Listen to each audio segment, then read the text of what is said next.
Bonjour Jean-François. Bonjour Audrey.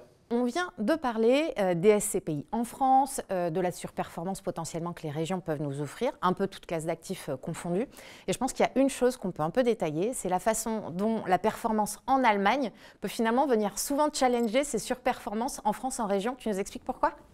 Oui, alors il y a deux éléments. On parlait des régions en France qui tiraient les performances.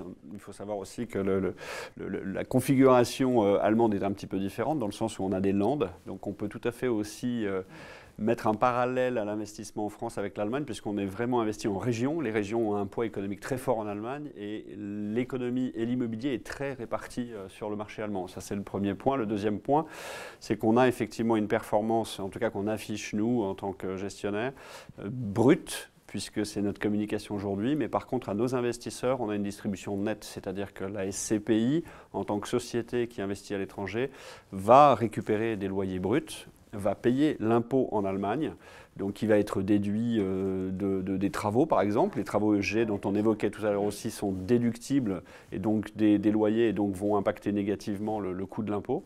Et derrière, on va nous donc extraire l'impôt allemand et on va redistribuer uniquement la partie nette aux clients et donc une distribution nette de fiscalité étrangère. Si je traduis par exemple, et si j'extrapole un peu, pour mes clients qui ont envie de s'exposer au territoire de l'Allemagne parce qu'on a des fondamentaux macroéconomiques sur lesquels ils adhèrent, des garanties de locataires, finalement mes clients vont en plus bénéficier finalement en net fiscal d'une performance qui va parfois surpondérer sur la moyenne des SCPI. Et puis moi surtout aussi, j'ai beaucoup d'appétence de la part de mes clients non résidents qui sont expatriés sur ces SCPI parce qu'on a ce schéma justement de convention fiscale qui existe, qui dit tout simplement pour résumer, je ne peux pas être imposé deux fois sur des revenus et donc la société de gestion est chargée effectivement de payer les impôts relatifs au loyer perçu sur le territoire de l'Allemagne. En France, on a cette convention fiscale et finalement à l'international, dans certains secteurs, c'est encore plus de gains potentiels sur ces véhicules. C'est exactement ça, et si je précise encore un petit point, c'est que les revenus de source étrangers donc, bénéficient d'un crédit d'impôt, donc on ne paye pas, comme tu le dis, deux fois effectivement l'impôt, et il y a un petit plus aussi qui est que les revenus de source étrangers sont exonérés de prélèvements sociaux.